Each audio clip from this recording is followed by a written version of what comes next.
Nós vamos ler o que diz aqui a palavra do Senhor. Lucas, capítulo de número 17, a partir do versículo de número 11.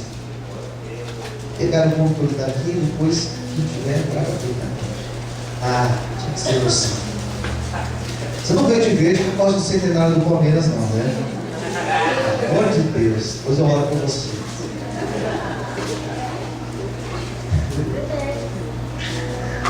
Só Deus. Lucas capítulo 17. Quem já encontrou, diga amém. Amém. Versículo 11. Aconteceu que, indo ele a Jerusalém, passou pelo meio, qual cidade diz aí? E da Galiléia. Entrando numa certa aldeia, saíram-lhe ao encontro. Quantos homens? 10. Eles eram o quê? 10 homens leprosos, os quais pararam de longe, levantaram a voz, exclamaram, dizendo: Jesus, Mestre, tem misericórdia de nós. E ele, vendo-os, disse-lhes: Ide, mostrai-vos aos sacerdotes. Aconteceu que, indo eles, ficaram limpos. E um deles, vendo que estava são, voltou, glorificando a Deus em alta voz. Caiu aos seus pés com o rosto em terra, dando-lhe graças. E este era, qual a nacionalidade dele? Respondendo Jesus, disse: Não foram 10 os limpos? Estão os 9. E não houve quem voltasse para dar glória a Deus, senão este estrangeiro. E disse-lhe: Levanta-te e vai, a tua fé te salvou. Vamos orar? Senhor Deus e Pai, venha falar conosco, Senhor. Venha revelar a tua palavra às nossas vidas. Nós estamos aqui nesta noite com o nosso coração aberto para ouvir a tua voz. Nada venha nos distrair, roubar a nossa atenção, mas que sejamos ministrados pelo teu Espírito. É o que eu te peço e te agradeço, em nome de Jesus. Amém. Você pode desocupar sua mão e aplaudir o Senhor. Graças a Deus. Amém. Essa passagem, ela é conhecida, bem conhecida. Interessante nessa passagem, na verdade, o interessante do Evangelho de Lucas, segundo escreveu Lucas, é que ele vai mostrar em alguns momentos a relação de Jesus com os samaritanos.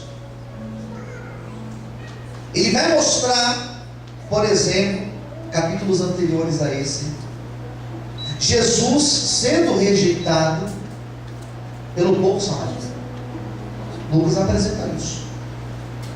O interessante é que depois, alguns capítulos mais adiante, ele vai mostrar uma outra passagem que Jesus conta uma parábola, e dentro da parábola que Jesus conta, ele vai dizer que um sacerdote passa por um homem jogado no caminho, que ia para Jericó, um homem quase morto, que tinha sido assaltado, e o sacerdote não fez nada. Daí depois passa um levita, o levita não fez nada, passou de longe. E depois Jesus fala assim: passou um samaritano, e o samaritano ajudou ele, estendeu a mão, acolheu, levou lá para uma hospedaria, pagou pela conta dele. Interessante, porque ao mesmo tempo que Lucas vai mostrar Jesus sendo rejeitado pelos samaritanos, ele vai mostrar Jesus contando uma parábola e falando que o samaritano foi o que deu por exemplo. Interessante.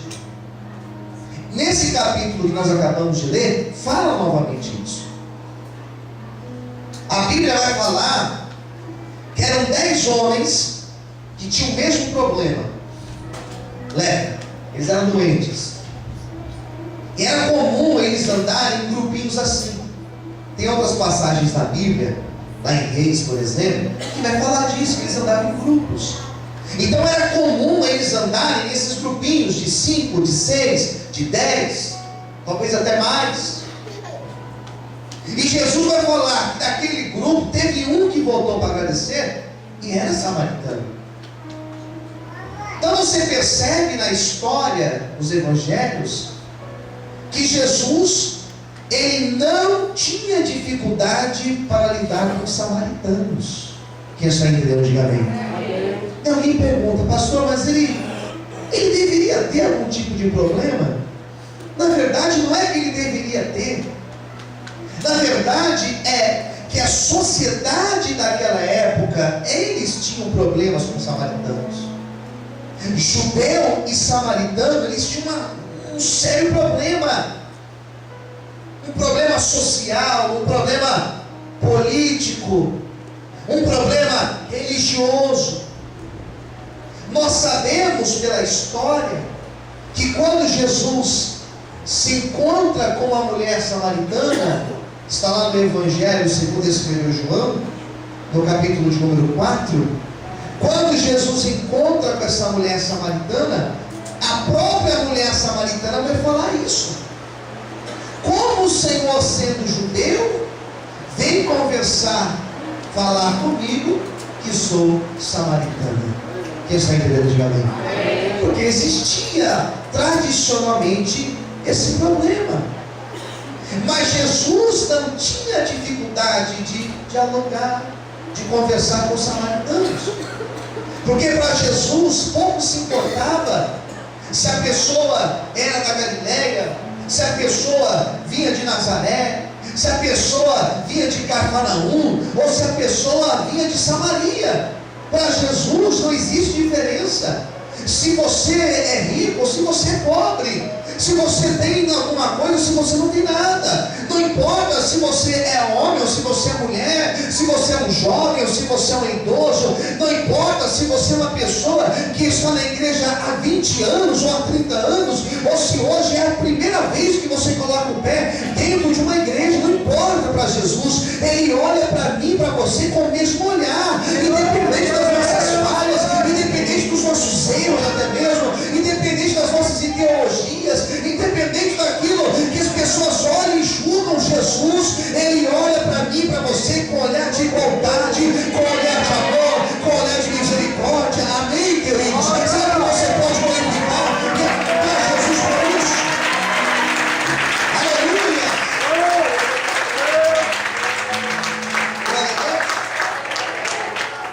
Tem uma palavra que me chama a atenção nesse texto. A palavra vai dizer, vamos ver se vocês prestaram atenção na leitura. Quem está me ouvindo, diga amém. Amém. Jesus se aproxima, ele passa entre as cidades de Samaria e da Galileia, correto? É isso mesmo, né? Ele está passando entre essas cidades, ele entra numa certa aldeia. E o que a Bíblia vai dizer? Que os 10 leprosos chamaram por Jesus, ou gritaram por Jesus, ou ainda clamaram por Jesus. Quem entendeu, diga amém. Amém. E eles estavam onde? A Bíblia vai dizer, eles estavam perto ou longe? Vocês viram na leitura? O que diz lá? Estavam perto ou longe? Longe. Estava perto? Não, estavam longe. E o mais interessante é que mesmo estando longe, Jesus para e ele ouve o clamor daqueles 10 homens. Isso aqui fala muito comigo, irmãos. Isso fala muito comigo, fala na minha alma. Porque às vezes, e talvez hoje seja um dia desse, às vezes nós nos sentimos longe do Senhor. Quem agora comigo, diga amém. Às vezes nós nos sentimos longe. Às vezes a pessoa some da igreja, daí a gente liga para a pessoa, manda uma mensagem e pergunta: ô meu irmão, o que está acontecendo? Ô irmão, o que aconteceu? Ah, estou sem forças. Vou na igreja e parece que Parece que não fala comigo o culto.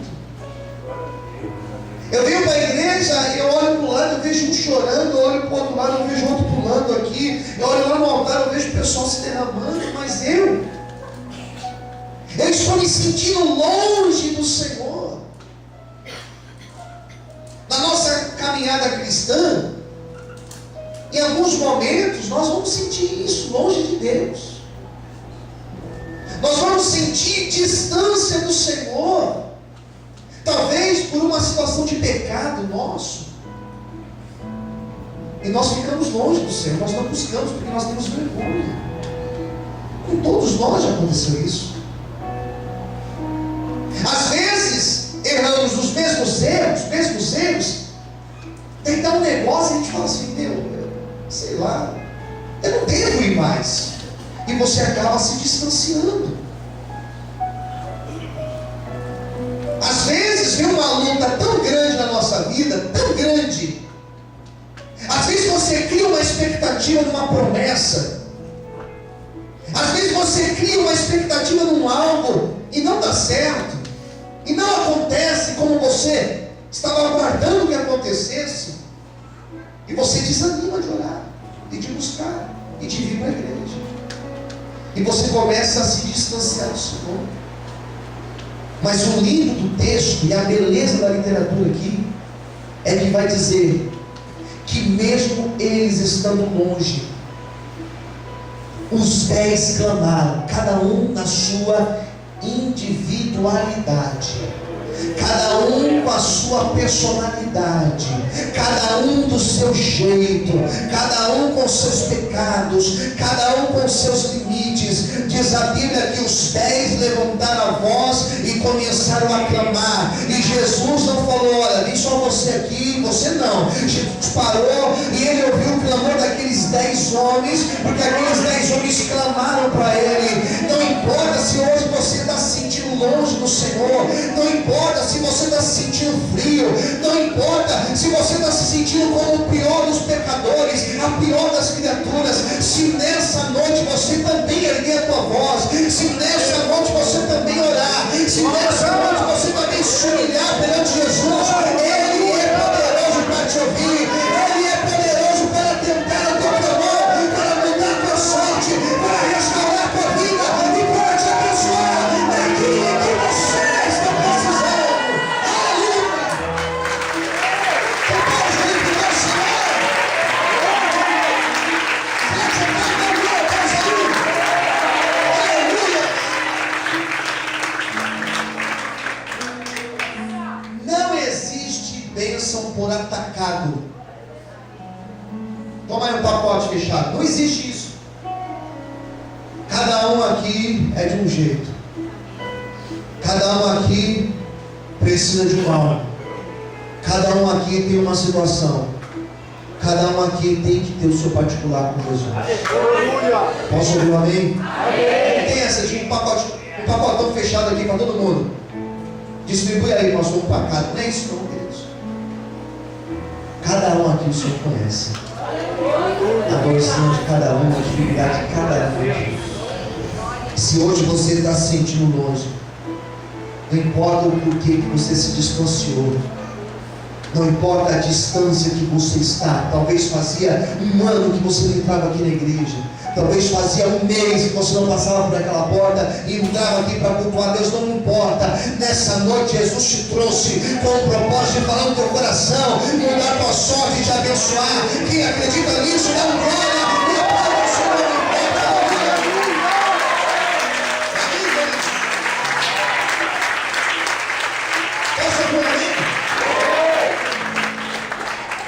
Antes de eu passar para o outro tópico, antes de eu avançar, em meu negócio, às vezes nós nos distanciamos, e nós nos distanciamos, sabe por quê? Porque fazemos pré-julgamentos acerca de Deus. Eu odeio ser pré-julgado. Mas por que você não fez? Porque eu pensei que você faria isso. Não gosto disso. Não gosto que as pessoas criem pré-julgamentos. Quem entendeu? Diga amém. Menos ainda Deus. Tem uma passagem que eu li aqui domingo, se não me engano foi domingo, não me lembro se foi à noite ou de dia, que falava aquela passagem dos servos, e teve um deles que escondeu a moeda, não fez nada com o talento que Jesus deu para ele, que o Senhor deu para ele, melhor dizendo. E o Senhor falou: mas por que você não fez nada? Ah, porque eu pensei, eu fiz um pré-julgamento. Às vezes nós nos afastamos por causa de pré-julgamentos. Tem gente que nem ora. Ah, eu não vou nem orar. Por que você não vai orar? Porque ele não vai ouvir. Quem te disse? Eu nem vou, porque se eu for lá, nada vai mudar. Quem te disse que nada vai mudar? Quem está entendendo? Diga amém. Eu nem vou tentar de novo. Por quê? Porque eu já tentei. Quem te disse que agora não vai dar certo? Pelo contrário, agora vai dar certo sim. Agora já deu certo em nome de Jesus. Amém. Você vai pedir o Senhor.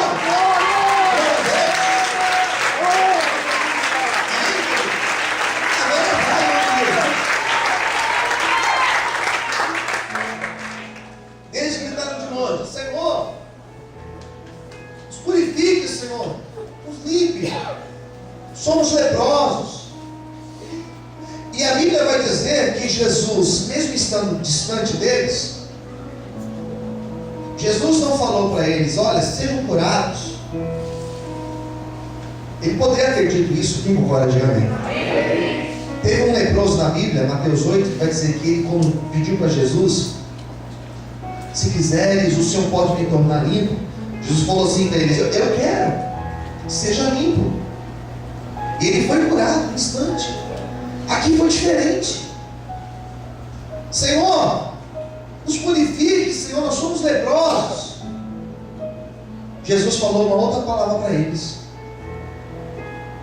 vai e se mostre para o sacerdote. Vamos lá, vocês leram. Mostre para o sacerdote. Vocês vão lá para os sacerdotes. Vocês vão lá na sinagoga, vocês vão lá no templo, e vocês vão falar assim, vocês vão se mostrar para o sacerdote. Por quê? Porque lá em Levíticos, a lei de Moisés dizia o seguinte: que quando a pessoa era leprosa, ela ia ao sacerdote, e o sacerdote, ele que dizia: olha, você não pode mais conviver na sociedade. A lepra era infecto-contagiosa. Então você tem que ficar isolado. Quem entendeu? Diga amém. O que acontece com as pessoas que estão sendo vitimadas pelo vírus do Ebola? O que acontece? Meu Deus, eles colocam dentro de uma cápsula a pessoa. Os médicos que vão cuidar, eles colocam um monte de roupa, porque não pode ter contato algum. Isso é muito sério. Isso é muito sério. Leproso vai lá e se mostra para o sacerdote. Quem entendeu? Diga amém. Por que Jesus não mandou simplesmente eles serem curados, mas falou: vai lá falar para o sacerdote? Porque o sacerdote que tinha assinado o atestado deles de enfermo, o sacerdote que tinha dito para eles: a partir de hoje, vocês não podem mais viver em sociedade, vocês não podem morar na casa de vocês, escuta isso, vocês não podem mais trabalhar, vocês não podem mais viver com os filhos, com as esposas. Esse mesmo sacerdote, eles precisavam ver aquele homem totalmente curado, e eles precisavam saber que aquele homem foi curado não por causa da lei. Aquele homem foi curado porque eles conheceram Jesus, o Jesus que cura, o Jesus que liberta, o Jesus que transforma. Existem momentos na nossa vida, escuta essa revelação que Deus me deu, existem momentos na nossa vida que a obra que Deus fará na minha vida, na tua vida, vai ficar em oculto. Ninguém vai saber, porque é você e Deus. Mas existem coisas na nossa vida, existem milagres na nossa vida, existem operações divinas na nossa vida.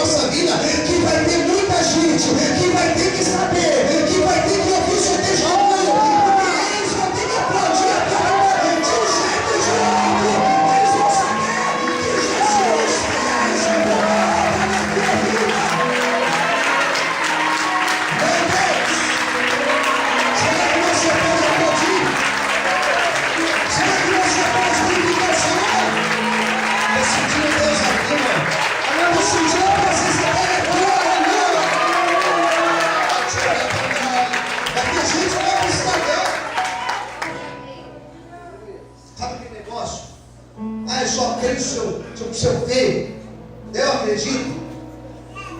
Tem gente que só acredita quando vê. Quem concorda de amém? A vitrine vai ser você. Vai ver através da tua vida. Combinado? Diga para o seu irmão do lado, eles vão ver através da obra de Deus a nossa vida. Amém? Quantos podem glorificar Deus por isso? Diga essa nossa palavra aí. Eu recebo Deus. Eu já tomei posse. Glória a Deus. Vai lá, mostra para o sacerdote. Aquele mesmo lá? É, o mesmo. Vai lá para o mesmo. Ele viu o milagre que aconteceu. Os 10 homens, diz a Bíblia, que eles saíram disparados. Foram embora. Eles foram curados de imediato? Não. Foi instantâneo o milagre? Creio eu que não. Creio eu que eles começaram a andar. Creio eu que eles começaram a andar. E conforme eles foram andando, as manchas foram sumindo, desaparecendo. Quem entendeu? Diga ali. Você entendeu o mistério aí? Tem coisas que nós oramos e acontece na hora. Tem coisas que vão acontecendo. Processo contínuo de Deus. Dê uma notícia para o teu irmão. Fala assim para ele: a obra. Mais alto, diga assim: a obra já começou na tua vida. Quem recebe, diga amém.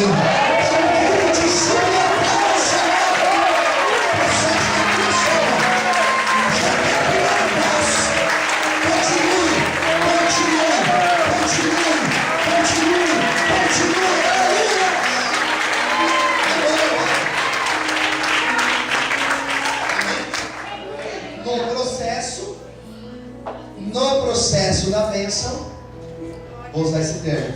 No processo da bênção, os 10 perceberam que estavam totalmente curados.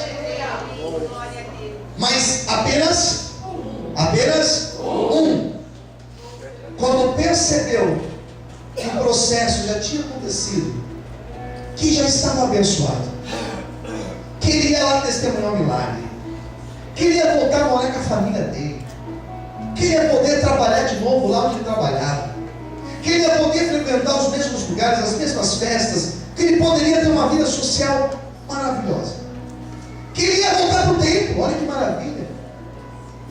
Dos 10, apenas um voltou. O interessante, quando ele voltou, Jesus perguntou para ele: peraí, vocês eram em 10, cadê os outros 9? Só você voltou? Você, samaritano, voltou? Jesus tinha criado uma expectativa também, sabia? Jesus esperava que os 10 voltassem, mas só um foi grato o suficiente para voltar. Aleluia! O Senhor não sabia, pastor? Lógico que sabia. Como Ele sabe e conhece o meu e o teu coração. Glória a Deus! Só que mesmo assim, Ele abençoa. Mesmo assim, Ele nos dá a oportunidade de mudar. E o menino que voltou, o homem que voltou aqui na passagem, ele teve 4 atitudes. 4 atitudes. E aqui nós vamos encerrar a pregação. A primeira atitude que ele teve: voltou. Foi abençoado e voltou. Às vezes a pessoa é abençoada e não volta. Verdade. Às vezes a pessoa ela só clama quando ela está com problema. Os 10 clamaram, porque os 10 tinham problema. Os 10 foram abençoados, um voltou. Glória a Deus. Eu espero em Deus, irmãos, que quando Deus te abençoar, que quando Deus te honrar, quando Deus te prosperar, eu espero em Deus que você não se esqueça de onde Deus te tirou, da hora que Ele fez na tua vida, da hora que Ele fez na tua vida. Eu espero que você continue firme para que muito mais Ele possa fazer na tua vida. Será que você pode glorificar o Senhor? Aleluia! Eu espero que você volte. Amém? Por que, pastor?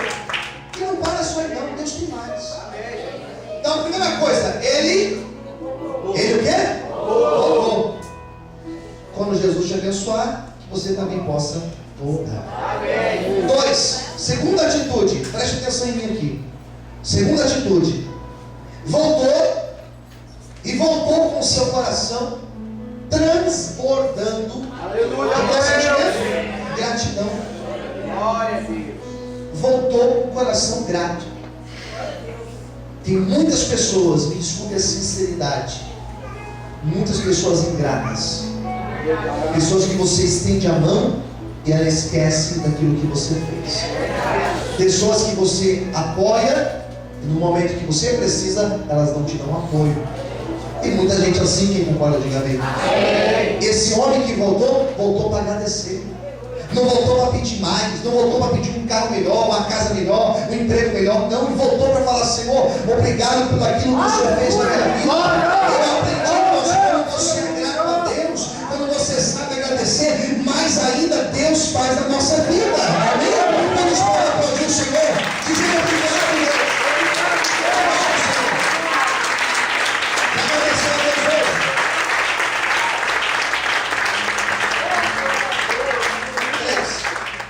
Qual foi a terceira atitude? Quando ele volta, ele cai de joelhos, põe a cara no pó, sinal de humilhação.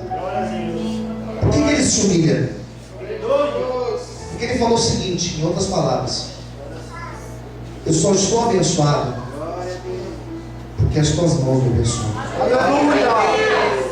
Isso se chama, sabe o que? Olha aqui. Isso se chama reconhecimento. Reconhecer que somos abençoados pelas mãos dele. Tem muita gente que não reconhece. Quando a pessoa não reconhece, o que acontece? Ela levanta o nariz. É verdade. Daí vem o tombo. Ele reconheceu. Foi o Senhor que me abençoou. Ele cai de joelhos. A Bíblia fala que aquele que se humilha debaixo da mão do Senhor. E o que o Senhor faz?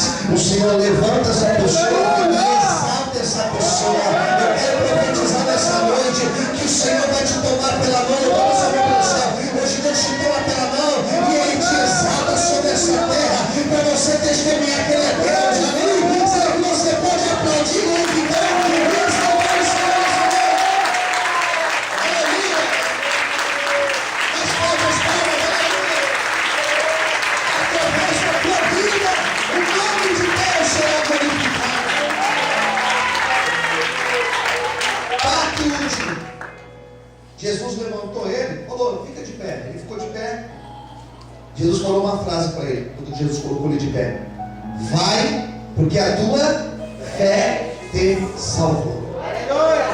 Quarto e última, ele teve uma atitude de fé. Sabe o que está precisando acontecer, irmãos? Comigo, com você? Um pouco mais de fé. Um tanto mais de fé. Parece que com o passar do tempo a nossa fé vai ficando mais, vai diminuindo. Parece que antes nós tínhamos uma fé mais ousada. Parece que no começo a gente tinha mais fé no milagre, na provisão. Sabe por quê? Porque era o tudo ou nada, irmãos. Quem concorda, diga amém. Eu creio, não tem o que fazer. Só que hoje, nesse culto, nessa oração, a tua fé será renovada. Sabe por qual motivo? Porque aquele que tem fé, ele vive coisas sobrenaturais. Aquele que tem fé, ele vive o impossível. Aquele que tem fé, ele vive o sobrenatural de Deus na vida dele. Eu quero hoje profetizar que o Senhor vai derramar fé sobre a tua vida. Ele vai derramar uma fé, uma certeza de anjo, que a partir de hoje nós viveremos coisas grandes e impossíveis. Porque aquele que renova a fé, ele renova a tua fé nessa noite. Receba esta palavra sobre ti. Em nome de Jesus, aplauda, exalta o Senhor. Glorifica Deus nessa noite. Aleluia. Que Deus te abençoe. Que Deus te abençoe. Que nós possamos ser, não como os 9 que foram embora, mas como aquele único que voltou para exaltar e glorificar a Deus. Vamos ficar em pé nesse momento.